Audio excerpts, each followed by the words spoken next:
Welcome to the Profitable Cleaner podcast. Join your hosts, James Harper and Angel Sandoval, bringing you the experts, discussions, and knowledge you want. We talk about sales, technology, marketing, operations, strategy, leadership, mindset, health, God, and so much more. Now, are you ready to profit? Right, welcome back to the Profitable Cleaner, everybody. Again, here we are again. I feel like Mark has been on this podcast for like 10 times, but this is the second time, correct? Gee, I don't keep track, so I have to go with your metrics, okay? No, this is the second time. We're super excited to have you back. James, welcome back to co-hosting, brother. How you doing? Doing great, man. Excited for today. Good. Well, for those that don't know Mark Anderson, get to know Mark Anderson. Follow him on LinkedIn. Listen to their new podcast. What's it called, Mark? Polishing Profits. Polishing Profits, baby. Just full of knowledge. Gotta get that plug right in the beginning.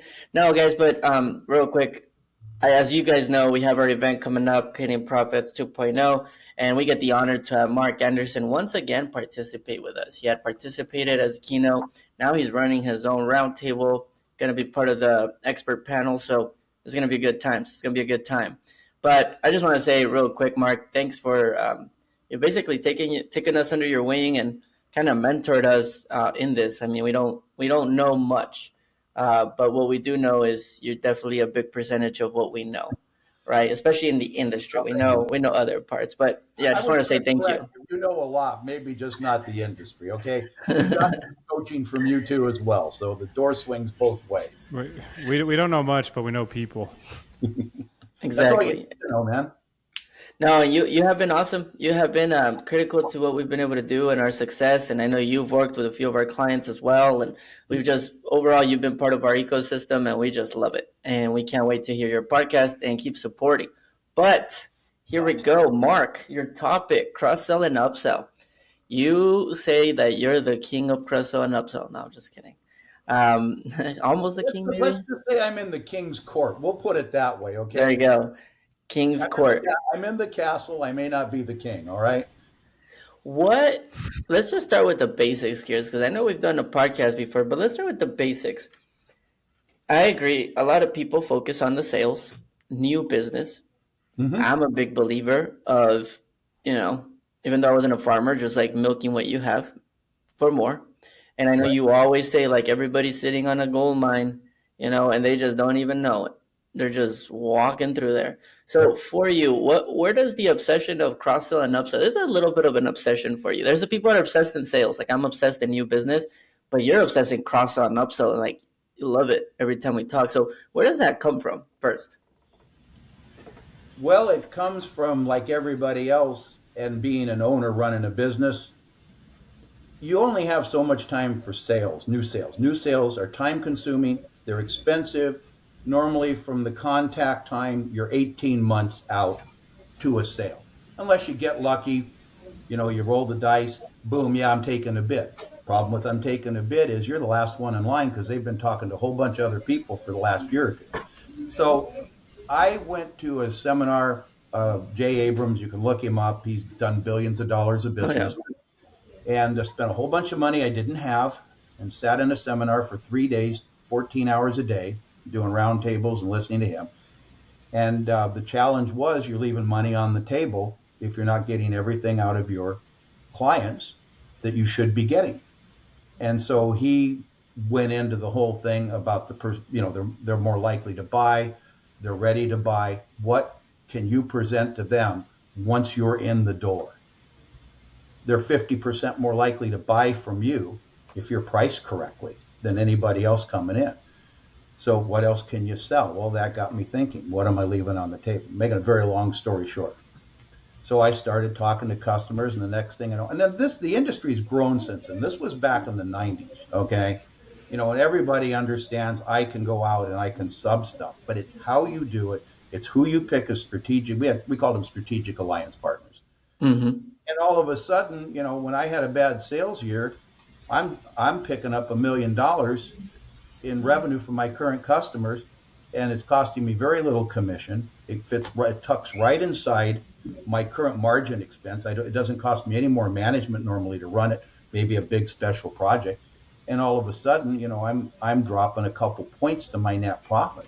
Who doesn't like that? And that's where I got excited and got into this, and we just grew it from there. And like I've told everybody, at the final, when we sold the business at 15 mil, right in there, we were doing 1.5 consistently in upsell, cross sell, and bundle and reactivation. There's two other pieces: reactivation and customer lifetime value. Those are all the sales, and customer lifetime value is a sales thing too, but that's a sales through operations. Perform, they'll keep you longer. You not only get more business, you hold the contract longer. It's simple math.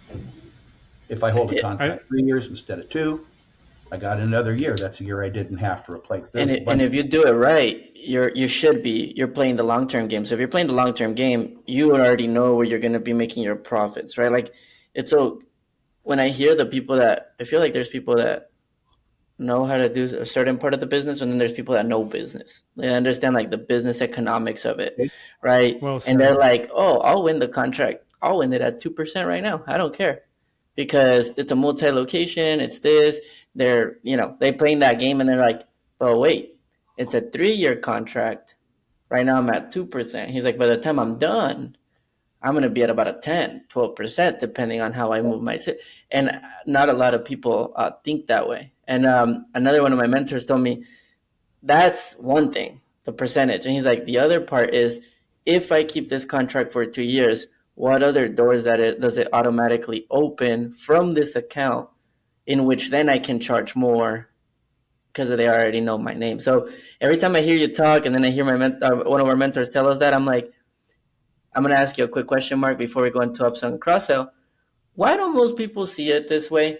Everybody that I know, and it's the most annoying, want that 30% and then 20%, or they want these high margins, and they're like, no, respect your price.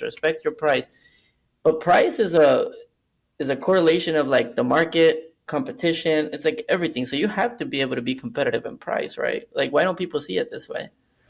Well, they're not thinking. In my mind, I won't want to accuse anybody of not doing something. So in my mind, they're not thinking strategically. If you want to learn how to if you watch Shark Tank, go watch these guys. They're not looking at just what these guys have today. They're looking at other markets. What can we cross sell? How can we sell more? How can we get our buyers to buy more frequently? That's how they value their investment in that business. They understand business. And a lot of folks just think it's all, let's put it this way, it's all revenue growth. It just comes from two different sources.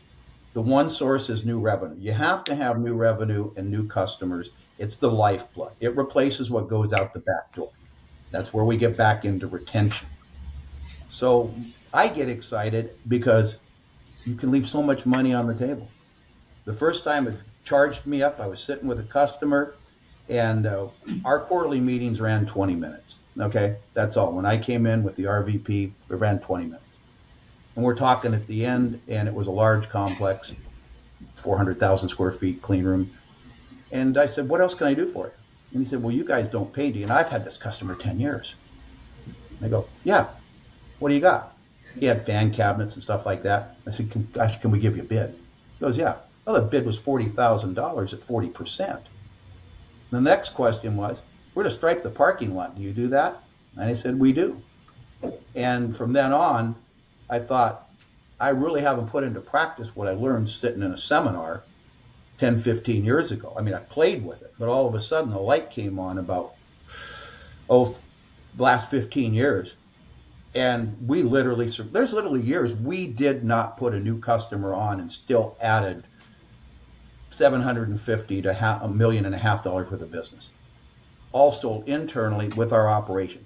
The caveat being, another thing I work on, you have to deliver the service, you have to build the reputation, or they won't give you squat. They got to be a believer, a fan.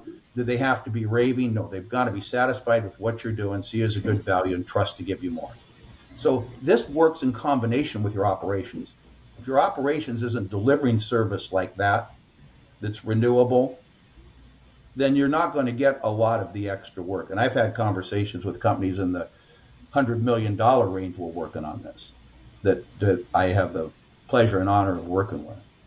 And it's Hey, Mark. it gets overlooked. I agree. I agree with you, man. So I think what's interesting here to anyone listening, we're always talking about new sales, and a lot of people have goals of $1 million of new sales. $1 million of new sales is really freaking hard to get. And you said you were doing, 750 to 1.5 million just in your own backyard. I want to talk about rollout. What does a rollout look like? Like how do you set your account managers up for success, your salespeople? Like just talk to us about the Are you logistics. You have talking about 40. cross sells and upsells? Are you talking starting new accounts? Like that way you No, can be no, more no. Yeah, specific. yeah, yeah. I'm talking about cross sales. So like you have 40, you have a client list of 40 accounts, right? Mhm. And you're doing regular janitorial.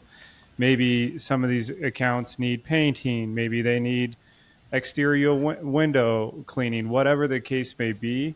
How do you approach a rollout? Like, and who did you delegate that to? Like, your first client was a $40,000 bid. That's awesome. How did you do that across the board intentionally?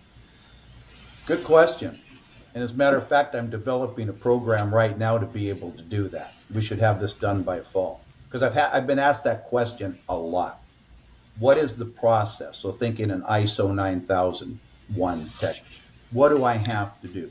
First thing is you have to understand your clients. And is the building big enough to support? Remember, I was not a national guy that did a lot of different accounts or large things. I was very regional. My customers on average were 13,000 a month. A lot of them were over a million a year. A lot of them were campuses, clean rooms, food plants. So I had a perfect environment. So part of it is in client selection. So analyze your clients.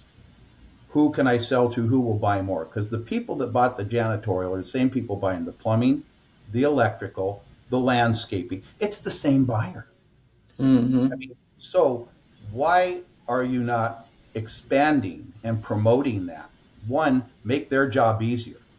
That's the first Hmm. goal. How can I help you, Mr. or Mrs. Facility Manager, Ms. Facility Manager, make your job easier? Well, I can bring better service more often, one point of contact, probably at a better price because I don't have all the overhead to come in and deliver it individually. So you assess the client, right? When you assess the client, then you've got to start approaching the client. So you build, I'm making this real short because I know this is a short, we'll talk about it. We'll Yeah, right. talk, That's why he has the round table. yeah, we're doing this at the round table and I'm going to give everybody a walk away how to do this that comes to the round table. I will, Boom. I will give you the map. And my hope is you get lost enough in the map, you call me for some help. But anyway, I will give you the map. Good. You know, believe me, nothing's free, right, guys? There's always somebody, and if it isn't money, it's a connection. It's a relationship. But everybody's looking, if you're doing your business in this industry or any service industry, it's relationship. So after you build this, you have a marketing program. The marketing program does three things to your client base. It informs them what you have available and can and can't do. Okay, so basically we put a drip campaign together. But you just can't be asking for business all the time. They're going to get aggravated.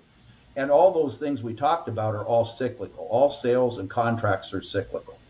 And people will look for two reasons. They're either out to bid to lower the price or they're upset. Otherwise, you're not going to break that cycle. It's very hard. So you find out what the sales cycles and the buying cycles are, the services you want to deliver that are extra. But they got to know you do it. And they got to Yeah. know you're a choice.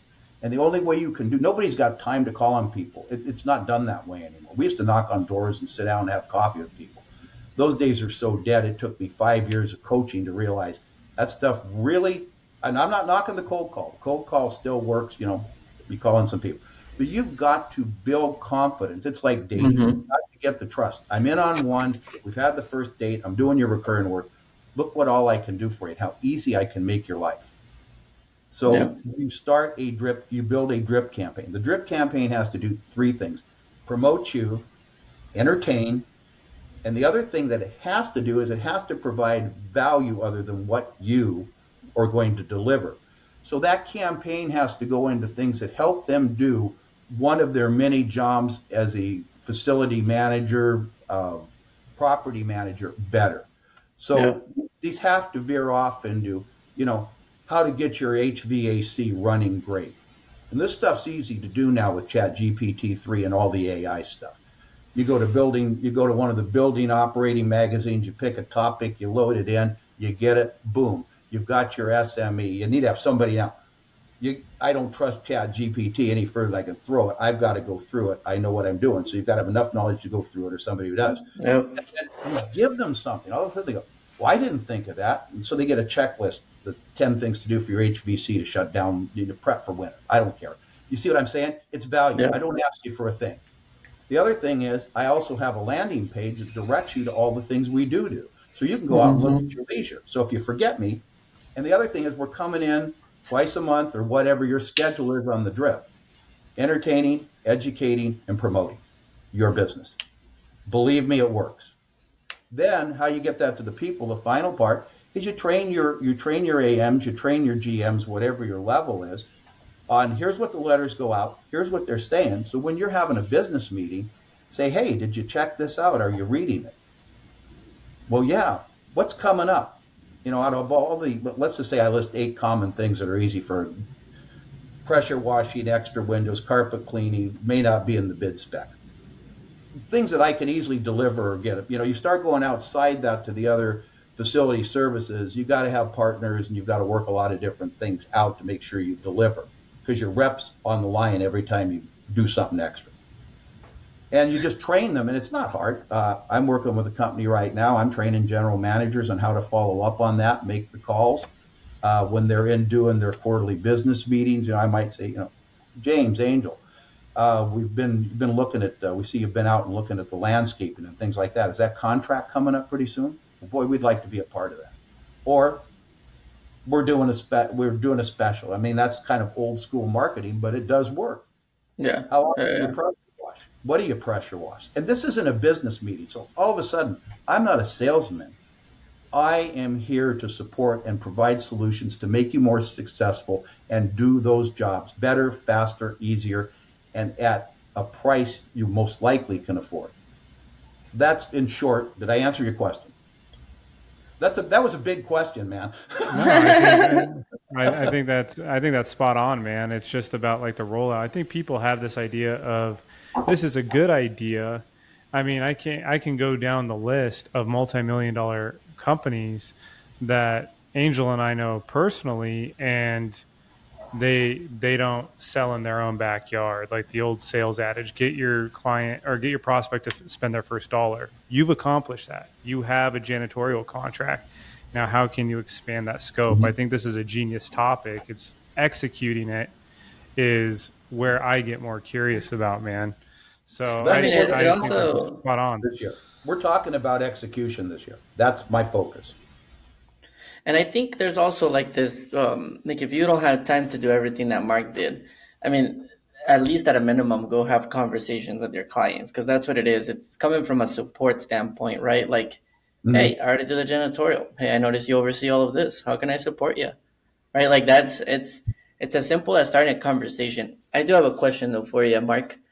All right, hang with me for the next minute and a half. We got a quick break here in the Profitable Cleaner because we're officially official. It's like I like to say it. Why? Because I get to take this break and introduce our sponsors. First sponsors is USource. So go to usource.com. That's usource.com. This is a business management platform for facility services companies. No more chaos, unnecessary admin work, or just having to consolidate information. This is about you not being the source of information anymore and having a platform that can give you the accessibility, visibility, and control over your operation. So see more, do more, whether you're 1 employee or 3,000 employees, this is the platform for you. So check out our sponsor, usource.com. Our second sponsor, dayporter.com.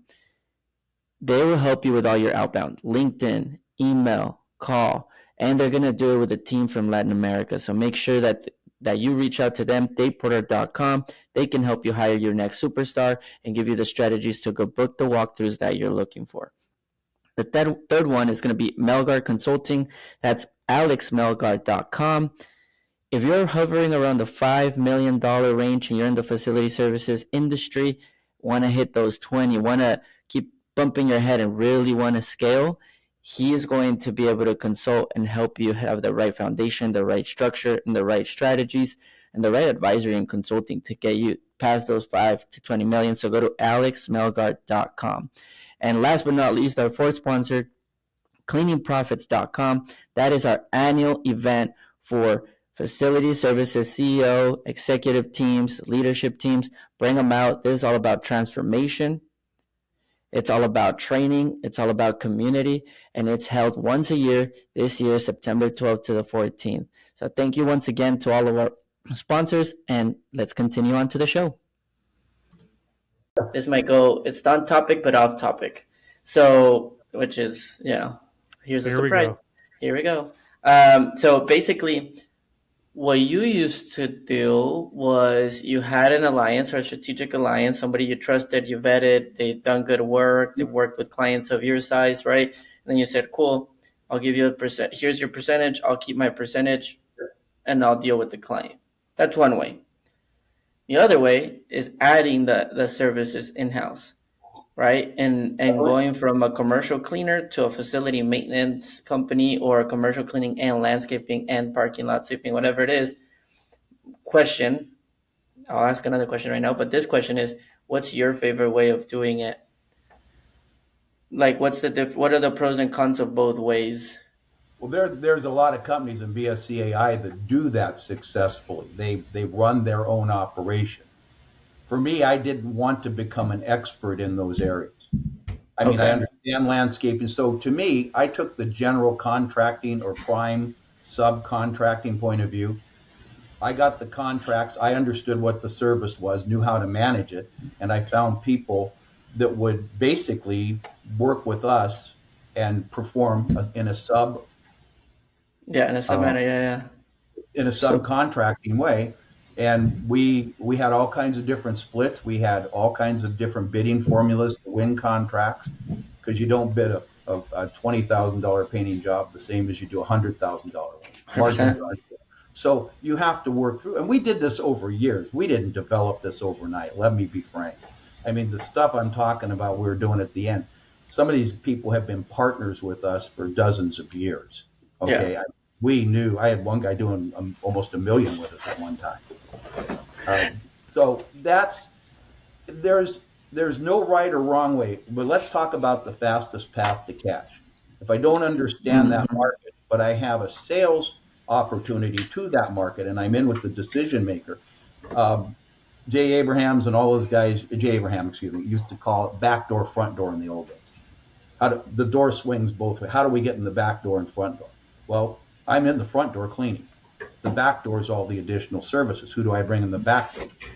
Then the other side of front door, back door is, okay, let's say you're running the window cleaning company I'm using. You wouldn't believe how many leads we got from our window cleaning company. Hey, they're going out to bid. Here's the problem. Because guess who they're talking to? The same person I want to talk to. So you build these alliances and leads. You can build those same things with your suppliers. We got a lot of leads. We were partners with our suppliers. Everybody we worked with was a partner, and we were all working to help each other grow our businesses. Yeah, because if you land that account and you need supplies, you grow with them. If they have somebody that's looking for a cleaner and knows that you're going to use their supplies, you go with them. Like, that makes a lot of sense. So I like what you said, though. Did I want to become an expert at it?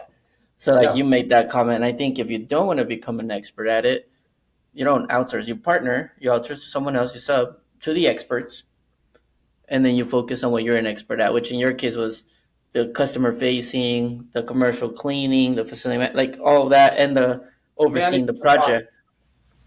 I was an expert at managing, and our team was managing the process. Interesting. There's a lot of people in BSCAI, 20 to 50 to 100 million, that provide all the services. I mean, they've got the team. Yeah. And that worked. For me, I wasn't an expert, and I just saw the opportunity, having gone and studied it for quite a bit. And it worked. To me, it was the fastest path to cash. The other thing, it was the fastest path to tying me in tighter with the customer. Yeah. Fastest path to cash. I think that's something that, I don't think is often really talked about. We're always talking about cash, revenue, sales, but what's the path of least resistance? Yeah. I think that's a really interesting way to put it, Mark. So, okay, it sounds like you were 10 years into 15 years in before you really started doing this. So you got that first bid, $40K. That's a freaking win. After that, you said you easily did 750 to $1.5 million. How Yep. long did it take you to like start achieving those revenue levels? And then obviously, I know that was a part of your business moving Yeah. forward, but was that year 1, year 2? Talk to us about timeline here. Well, By the way, remember, are you talking about year 1 after he found it, Yeah, or yeah, yeah, okay? yeah, Okay. yeah. Like, yeah, I'm talking all upsells right now. I'm not you know, talking if you new count those, business. well, you're really stretching a guy that's getting up there in years asking me to remember something 20 years ago. Let's see. So here, let me put it in this context. The Yeah, reason I yeah. Can you ask, rephrase the question? the reason I ask, Mark, is because like someone might be listening to this and they're like, okay, 750K of new revenue with current clients sounds great. How feasible is that?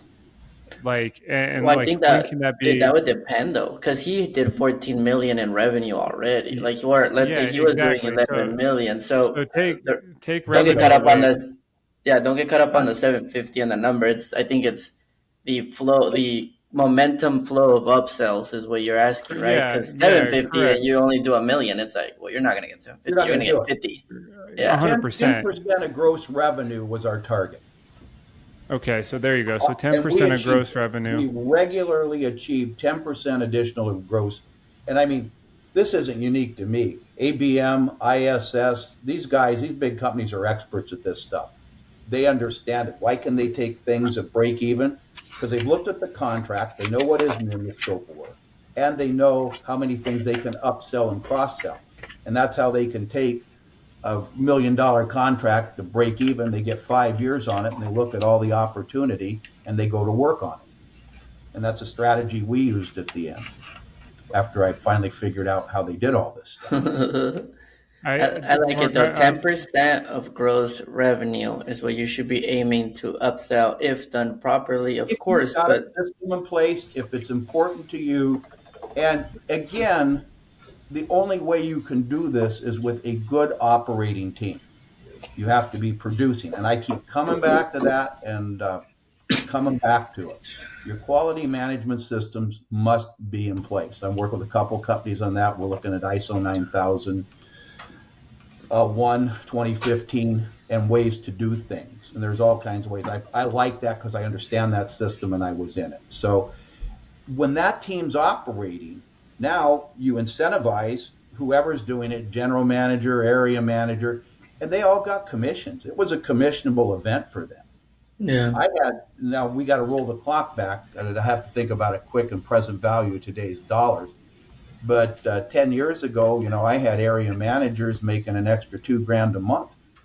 oh yeah, This oh, it's good They money. loved it. That's really great Customers money. loved it because we made life easier and simpler for our customers. They have jobs to do, and some of these jobs, and more jobs that they have to do. So I've got to get a cleaner. I've got to do windows, whatever it is, if it isn't included in the contract. I've got to do landscaping. I've got to do pressure washing. Those are all jobs to be done that fall under their scope of responsibility in a site, whether it's a national site and the more you help them, the more you're going to be of value to them. Fast story, we have one client, we'd had the same head of the facility. We started out originally with, I'm going to call it $40,000 a year worth of work. When we exited, we were doing 1.2 million with them, monthly recurring revenue. And in that was about 15% of stuff we never did before. We kept getting in. This was a large factory and plant. I'm not going to mention any name. We were cleaning and changing air filters. We were doing, basically, we'd say, what is it you want to offload to us that we can find the help to do for you? And you can get it done cheaper, better, and faster and do more important things in your job. And they just kept feeding us work. They got a new purchasing agent, pulled us in, myself and our regional vice president, and said, well, I was going to put your contract out to bid, but I've got a problem. And the RVP goes, well, what's that? He goes, you guys are doing so many things here. You're so tied in with so many things outside of the monthly recurring contract. I can't risk it just for that. So here's what I want done. Here's my budget. Can you do it? Of course, he answered, sure, give it to me. Here comes the money. So Here we go. Money. That was Mark the money shark, man, during that budget conversation right there. I hope That's that I just get off on these things and talk. So No, hang that on no, was. to dude, I that love tape. it. We can get a transcript. But I like that you do. I know, right? I like that you do. Like you have statistics and you have like ideals, because like yeah, like we get caught up on the numbers.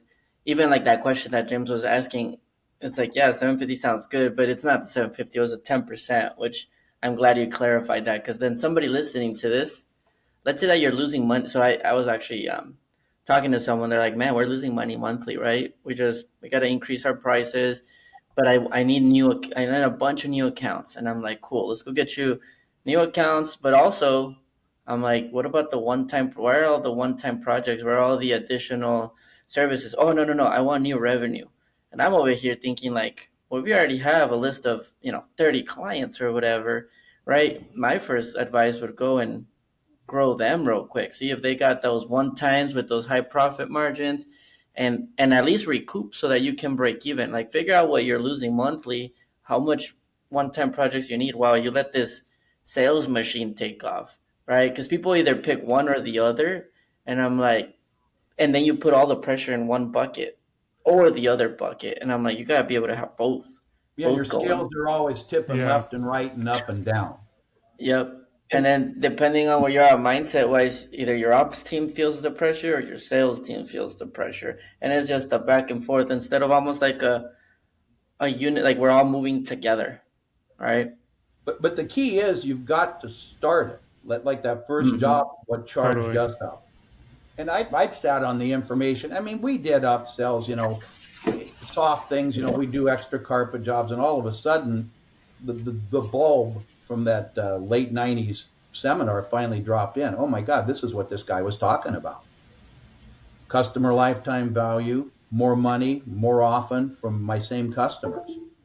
And More if you money, have more that, often from my customers. More money, more often from the same customers. Woo! It's a think you about it. you teach things so simply, man. I love that. Oh, more money, more often from the same customers, not more customers. Really cool. When you've done it for 50 years, you have to move to the simplicity on the other side of complexity. Google that Mark if the you want money some shark, pointers. man. Move to the simplicity on the other side of complexity. The God, simplicity on the other Jesus side of Christ. Stephen Covey used to teach it, but it was taught long before him. And you've got to get things down to the point that people freaking understand it and can do it.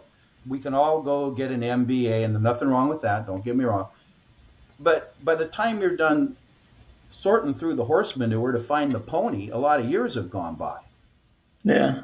It's the old joke. What are you doing? Guy's got a room full of horse manure. He's digging. So I'm looking for the pony. Well, that's an optimist, okay? It takes time. So you've got to give things that are Hey, out. Yeah, thanks. Canned laughter. Now I feel like I'm in a 70s comedy show. Okay. You kind of are. So can left. wherever you are in your revenue, you can start at any time. The simplest place to start is pull your contract, your specifications, okay? What isn't in there? Well, they didn't cover carpet cleaning. Windows are on call. Well, nobody's called. Well, maybe somebody should call. Would you like your windows? I mean, this stuff isn't rocket science, guys, okay? Um, oh my gosh, look at this. There's no deep cleaning in here. Well, we should deep clean these restrooms. Well, what's the value to the customer? Well, he can sell that. Your customer could easily write to all their, just drop a note, emailed all the employees. For your protection safety, we've sanitized these things. We're doing it once a month. We wanted to know about it. You don't think that doesn't buy a lot of value for that facility manager, vice president, building manager with the people that they serve for, and it doesn't cost you any extra overhead. That's what people don't understand a lot of times. I do that with my current staff. They're already paid. I've got no additional overhead. So all the money after I pay cost of goods sold bypasses SG&A, sales general administrative, ching, ching, ching, ching, and drops right to my bottom line. I'll take that all day long. It It's a bypasses sales and general administration. You're right. No commissions. No, no nothing of that. commitment. It's just hey, we got extra work. Head out. You So got 2 more hours. You got 3 more hours. You got 5 more hours. let's Hmm. just say I've got a 5,000. All I'm doing is 20,000 a month. Okay, and I go into a customer and I get a $4,000 carpet job at 40%. You don't think that doesn't help my bottom line? Totally. Oh, It but helps. Mark, I don't do one-time projects. Those are not ideal for me. I love that day porter recurring stuff. We We hear that all a lot. love it. We all love it, but the cherry on top of the sundae is doing work where all the money drops to the bottom line and doesn't pass through the middle of management, sales, general, and operating expenses. You pay for the cost of goods sold. Okay, and if it's a big job, you might have to pay a project manager. So you might have a little touch in the middle. Boom. Yeah, it's the same person doing the same job and the same customer, different service. Well, I got a lot of laughs last year. You got to remember my saying: revenue for vanity, profit for sanity, cash is king. Yeah, I love Oh, that And I when, saying. love that line every and time. when I Googled that, there was, I forget how many million hits, because I wondered if that saying was still relevant, was my real interest in researching it. In less than in less than what, 0.46 seconds or something, it came up with a million looks about how people still talk about it. See, the important things are missed. And it just isn't that hard if you know where to look. That we're back to the mining for diamonds. Hmm. And Man, we're all sitting on it. I don't care if you're billing 4,000 a month. Now you got one customer, they may not buy, so you got to have a bigger buying audience. But if they did, just imagine what that job would be if they even bought a $500 job, and you put 250 to your bottom line, and all your billing's 4,000 a month. That is a big increase to your bottom line profit. So what do we do with that? Well, we have money to start accounts. We don't have to borrow. I can go down the list. I mean, and it's generating cash. and you know, one, I know we have the roulette question. I know we have two questions pending. Time Go running for it. in. But have you ever seen the show Made on Netflix? If you haven't, you should check it Oh, out. It's literally about a maid and what she has to go through, and she can only find a job, and she finds it as a cleaner. But there's no, this that's one. It's really cool. I mean, it has a lot of drama. I loved it. One season, 10 episodes. Okay, I'm over here like sharing it with everybody. This show But is it made sponsored by.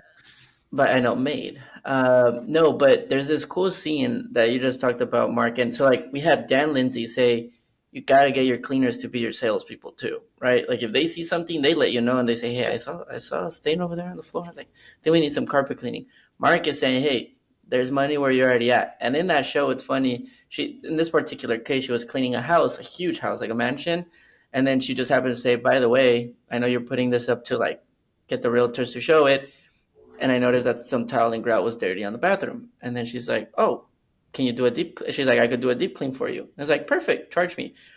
And then I was like, "Now you're saying all this," and I'm like, I don't think a lot of people are empowering their team to just go out, and they're overthinking the fact that there's gonna be money there, and they're probably sitting on a bunch of like their solutions to their problems, which is the profit and the sanity, and then it brings cash, which is king. So most the people don't even have the sanity; they just have the revenue. just to hitchhike on that. The best people for that are the people doing the inspecting. Mm. And yeah, it's hard to get everybody involved. I'm not going to say we had some kind of magic thing, but when you start incentivizing and giving them a little spiff off of the drive on bringing that thing, because an inspector looks at everything in. So if the supervisor's inspecting the work and they see the carpets are filthy in a certain portion of the area or plant, they drop a note to the account manager. The account manager says, hey, our supervisor was through. We notice these things are filthy. They're totally out of compliance. We only do them once a year. Can we help you and do them for you, whatever? You with me? So if you Yeah, can get the team working together like that, if you can get the routine people doing it, all the more power to you. If you can incentivize them, because they're looking at everything every day, right down with a microscope, if they're doing it. 100%.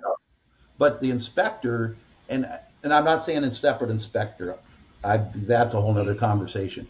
But your supervisors, whoever is in charge of the quality control, in other words, they're making sure that in process we are delivering what we have been hired to do, and it's producing the outcome the customer wants. Okay, they're all over that building. They see everything.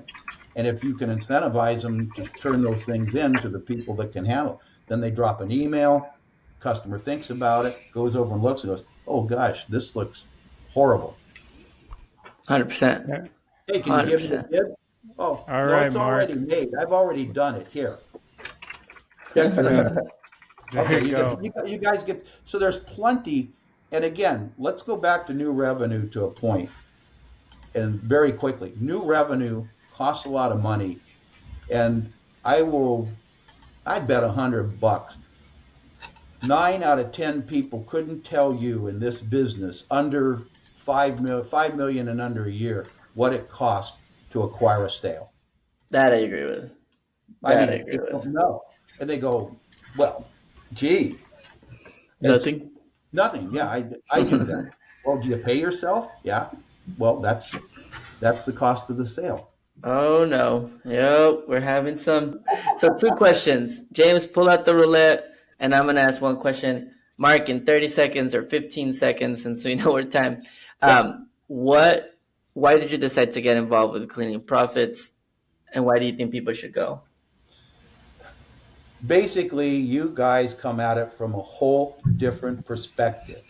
And building my business, it was always I mean, I got a lot of training from inside the industry, but the things that really helped me were people that didn't look at it the same way I did. And you guys have come in, you've brought the right people around you.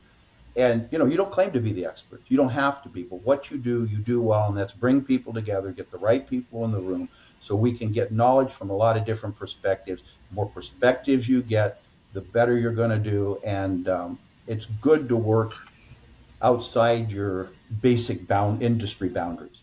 I was going to use out of the box, but I hate that word. There's that answer. Boom. All right. Final question, James. Let's do it. We're running. Mark, in one word, newbie. Name one newbie mistake that happens in this industry. Not enough money to run their business and keep it going. That's why you cross-sell, upsell, and listen to Mark the Money Shark at Cleaning Profits 2.0. And that's why you go to Cleaning Profits and learn how to get access to funding as well. Let's go. My last word, you didn't ask me, it's the best investment you'll make. I went there last year. I've told you guys this. I've gone to, in 50 years, I hate to admit how much money I've spent. This is one of the most unique and best industry experiences you can have, because it's not the common run of the mill, and the people you meet are absolutely dynamic. Everybody shares. You owe it to yourself to get here this year and find out whether I'm telling you the truth or not. Boom. Love it. Thanks, Mark. Appreciate it. Good, guys. See you, Mark. Bye-bye.